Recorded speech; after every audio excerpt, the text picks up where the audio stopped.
Move forward. Turn right. Stop. Turn left. Forward. Stop. I think you'll agree that voice control represents an enormous step forward. But the best is yet to come. Neither.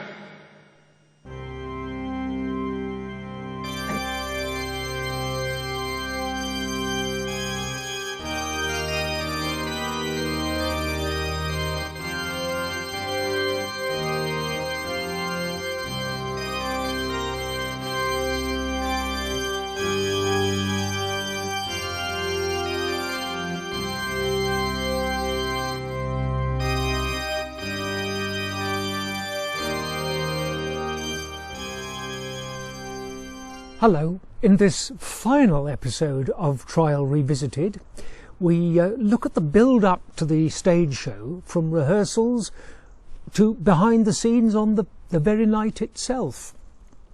And it was during those rehearsals that I learned that I would be called back to revoice K9 in a new BBC Doctor Who series. Can't be bad. Anyhow, let's meet some of the cast and find out more from them. Defend the poor. Then you do not accept the raw, universal truth.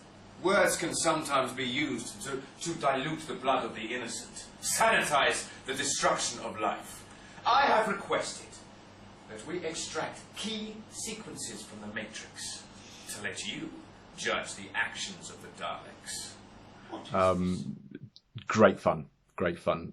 It was lovely working with all these different talented people. We all had a kind of a focus, which was to get it done. I think we literally had a week of rehearsals. We didn't have access to the actual theatre at the time because obviously they were prepping it, sorting out the special effects, and so we just rehearsed in one of the many conference rooms at the hotel that we were staying at. That was quite fun, and gradually as we rehearsed throughout the day and the days leading up to the performance, we were sort of given various costumes to try as well. So that was good fun actually. So it was useful to start rehearsing in the costumes before, rather than just kind of hitting the ground running, as it were, on the actual night. Everyone was so focused. A lot of pressure for the organisers and the people who were emotionally invested in it. I literally just sort of turned up for the rehearsals. I had no idea of the actual pressure that so many people were under to sort of get this performance right and as smooth running as it was in the end. So yeah, I had an absolute blast with all the guys, and it was just nice just sort of chatting with people and. It was a bit of a sort of social gathering afterwards. You know, we were all stationed in the billeted at the hotel. So yeah, it was good fun. So that's really we need to concentrate on the first act.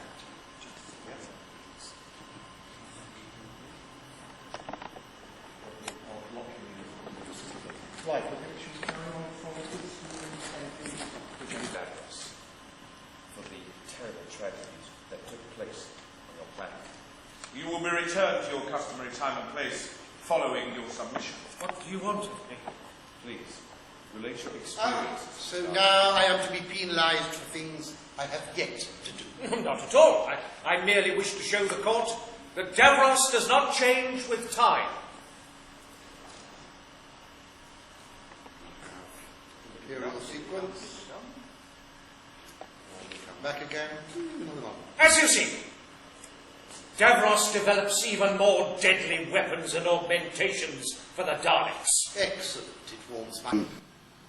a massive scramble of work in the last, few days as we put it together on stage. But, I mean, the great thing about a show like this, which is an homage to something that people have a great fondness for, is that you get people pulling together and really putting out the stops, and the sense of achievement and love felt on both sides of the lights on the stage and off stage from the audience was incredible, and one that you don't often get, certainly as an actor.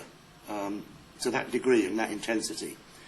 It was a tough one to do, obviously. I mean, for me, getting back into the mast, back into the chariot, and revisiting all those physical problems that we had when I did it on the TV series.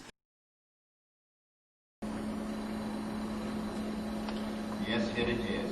Read it to me, please. If that is your wish, Davros. It is. Carleg, Ruling Council Directive 2041, date day 16/36.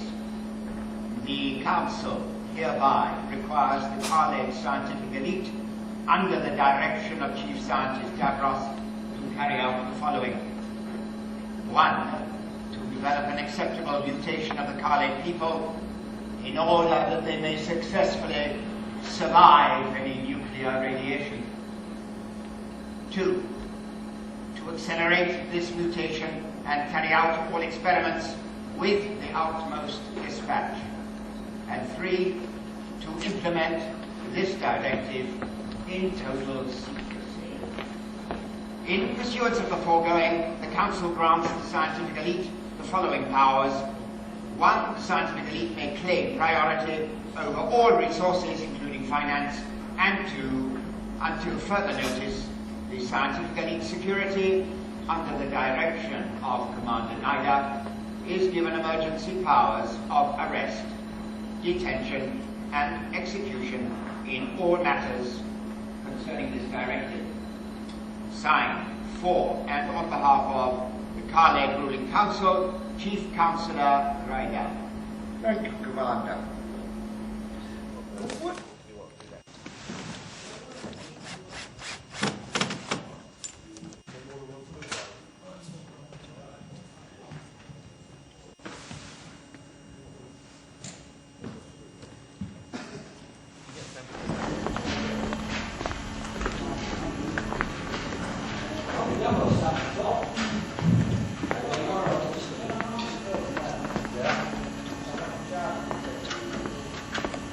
Depends what you're doing, Jeff. If it's one of them videos, no. Oh wow, how is it 15 years ago? I've had to dig out my little aide-memoire. I can't remember that much. I can remember being brought in as stage manager at a very late stage. It was probably either by Kevin, or it could have been Kevin through Hilton Collins. But I remember them saying, we need a stage manager and we need someone to do lighting. So at the time, my housemate was Dave Clare, who we were both working at the Lowry. I'd stopped stage managing a while ago, but we were still both working in production. So we got roped in. I remember going to the hotel for rehearsals and meeting brilliant Terry Malloy, who was directing it as well as playing Davros. It was very late on in rehearsals. I think we were only there for like the last 3 or 4 days or something like that. Met Katrina and met Andy Wisher as well, who was lovely. Being at the Lowry, I remember we scrounged some kit. We scrounged that gorgeous lectern, that space age looking lectern that's on the stage from our conferencing department. And no doubt Dave borrowed some lighting equipment for the day or whatever. One of my biggest memories is sort of like 8 o'clock in the morning on the day, and we're in a cafe in the shopping precinct round the corner, and just a bit bleary-eyed. We'd probably been on the lash the night before or something, and just sort of like braced for this, what was going to be a hellish like 16-20 hour day or whatever, saying, are you ready for this? So we turns up at the theatre, and Kevin said, or Gary said, oh, we need someone for sound as well, so Paul, can you do sound at the same time as running and calling the show? I thought, well, no one else is going to do it. So that was another baptism of fire at the last minute. I remember it being a very, very fraught day, but everyone being in absolutely brilliant spirits, really behind the charity, really behind the idea of what was going on. Daleks were back on television, so everyone knew it was going to be big and go down a storm. Really big, sold out. The theatre was packed, because I remember the operating position was right at the back, so I could see everyone and see that the house was full. I remember everything going smoothly. I'm pretty sure everything did run smoothly. We only had like one stab at it because there was only one performance. Don't know if we opened, did we do a full dress rehearsal? Can't even remember that. We either just did a full dress rehearsal by the skin of our teeth, or we might have just dressed the first part. Can't remember, but if we'd come out of a dress rehearsal, we then went straight into the production at 7:30, whenever it was. But I remembered it going really, really well. And the other big thing that I remember is the massive cheer and applause as the Daleks entered at the end of the piece. The kids and everyone in the auditorium just went absolutely ballistic. Yeah, really, really great times. Still got the bits, like I said. Lovely, lovely message from Terry after thanking us to Paul and Dave. Let's do the show right here. Thanks so much for your massive support and help. Hugs, Terry. Yeah. Definitely a career highlight, that one. No, my lord. I have a witness, if you will permit it. What is this? A witness? What relevance is this witness brought to you? Whiston, the brother of the murdered chairman, Delegate Skellum, and present at the atrocity. I object. Object. And I also looked at, was it feasible to get Sarah Jane Smith involved in some capacity, you know, because she'd had some interaction with Davros at that time in Genesis. And I spoke to Liz, and it wasn't quite right, really. We couldn't sort of, or Liz couldn't see a credible reason for getting her involved and not the Doctor. But when I was on the phone to Liz, there was another part we had, and I said, you know, we've got this other part. If you wanted to be another character, and not be Sarah Jane, the character called Whiston, and she said, no, I don't think that would work for me. But let me ask Brian, because as you're aware, Liz is married to Brian Miller, and Brian had done Dalek voices before and been in and various other things. So she went and spoke to Brian, who was in the bath, and said, would you do this for Kevin? And I think Brian didn't really have much option because Liz had just cornered him, and we had Brian Miller then on board as Whiston, as one of the witnesses that came in. Skellum was speaking when the machines entered. We did not have time to protect ourselves. So what happened? The Daleks fired. Many fell, including my brother. You hear firsthand the Daleks' policy of extermination. Did any other delegates survive?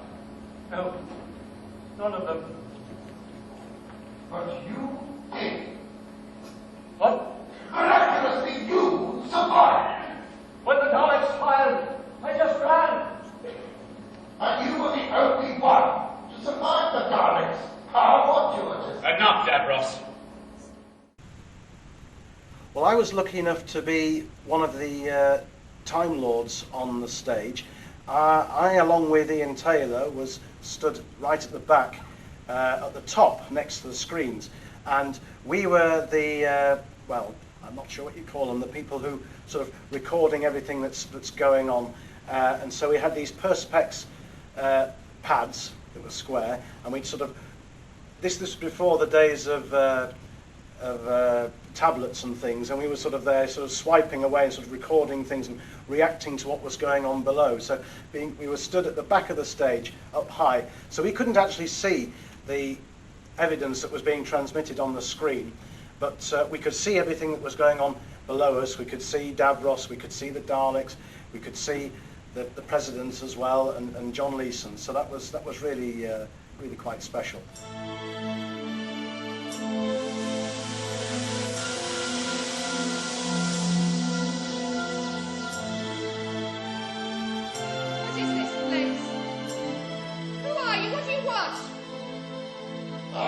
Sean, always so inquisitive. Do you not recognize me? That voice. No, Davros? Is that you, Davros? Yes, Sean. What remains of me? So after all the filming was completed, we had the stage show itself, and I was looking forward to watching this.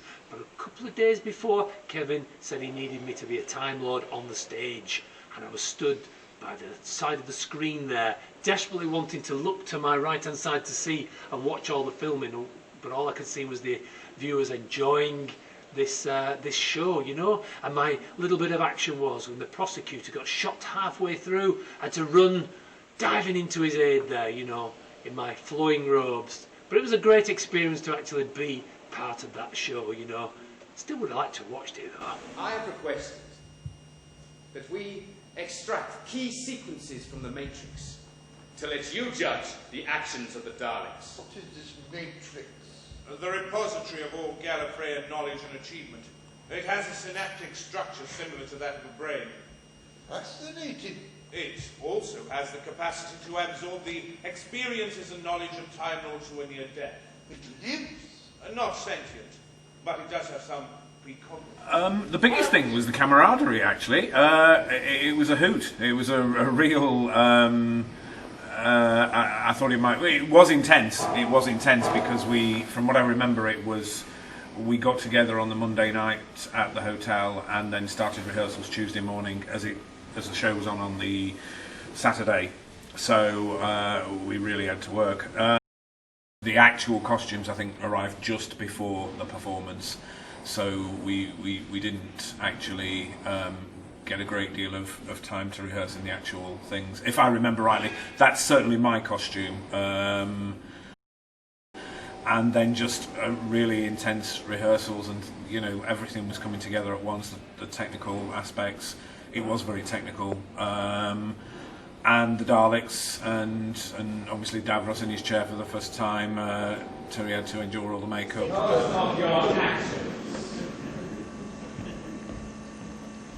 millions have been deprived of life, destroyed planets all through the galaxy, and countless hideous mutations from your immoral experiments. Excellent.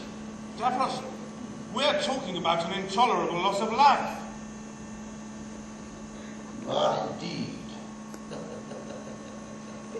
So what do you wish me to do about an intolerable loss of life? The most superior life form in the universe, and for that end to be victimised. I have created the most amazing life form in the universe, and for that I am to be victimised. You know, you forget about them. Time passes by and then you get the mask on and you think, my gosh, yes, this is claustrophobic. No, I can't see where I'm going, and it's very, very hot and uncomfortable. But there's a drive there which enables you to drive through it. You have to drive through it. And I think what we achieved was an amazing little event.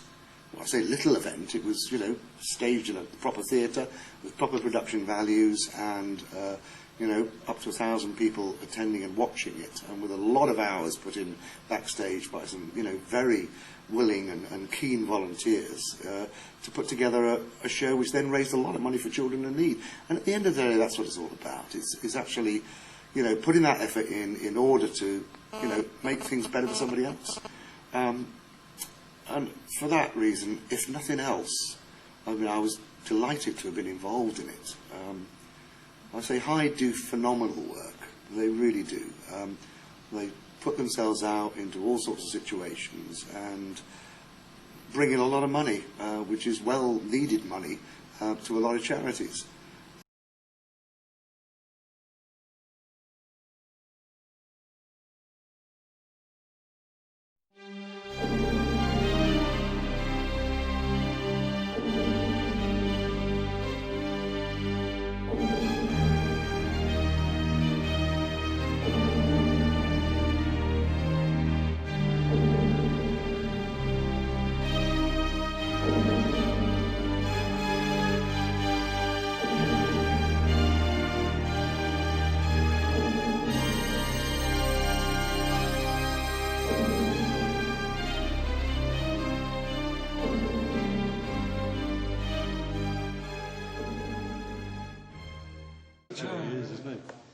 I've just been trying to think of stunts we can pull on the last night. Except this is the last night.